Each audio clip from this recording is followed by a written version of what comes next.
Quels sont les déterminants de la participation électorale? Quels sont les déterminants du vote? Comment peut-on expliquer la volatilité électorale? Les réponses dans notre carte mentale animée. Premièrement, quels sont les déterminants de la participation électorale?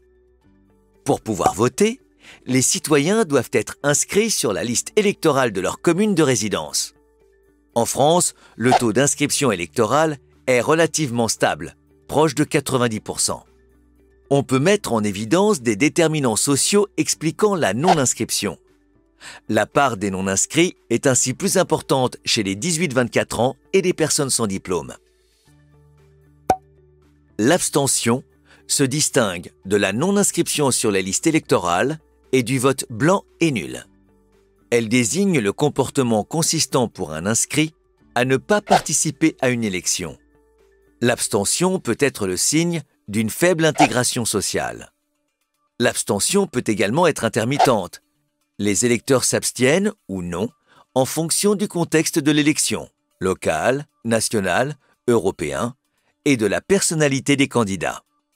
Deuxièmement, quels sont les déterminants du vote? Le comportement électoral désigne le choix d'un électeur lors d'une élection. Voter ou non, voter pour tel ou tel parti. D'après l'approche par variables lourdes, le comportement électoral est déterminé par des variables démographiques, âge, sexe, socio-économique, catégorie socio-professionnelle et culturelle, niveau de diplôme, appartenance religieuse. À l'inverse, d'après l'approche économique du vote, l'électeur agit avant tout en fonction de son intérêt individuel et non en fonction de son sentiment d'appartenance à un groupe ou de son attachement à un parti.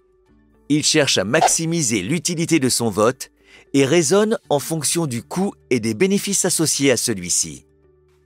Troisièmement, comment peut-on expliquer la volatilité électorale?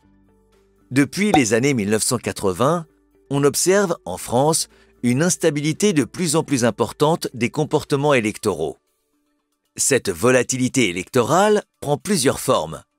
L'abstention intermittente, qui est la principale cause des alternances politiques, le changement des préférences électorales, soit d'un parti à un autre au sein d'une même famille politique, la gauche ou la droite, soit d'une famille à une autre.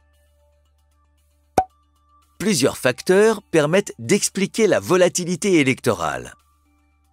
L'apparition de la volatilité électorale remet en cause l'approche par variables lourdes. Les enquêtes électorales montrent notamment que les variables socio-économiques jouent un rôle de moins en moins important dans le vote. D'après l'approche par le vote sur enjeu, l'électeur perçoit un enjeu majeur propre à une consultation électorale donnée. Les nouveaux clivages qui en résultent recoupent difficilement les lignes de partage traditionnelles entre gauche et droite. La construction de la carte mentale est terminée. Tu peux la télécharger sur anabac.com. Bonne révision!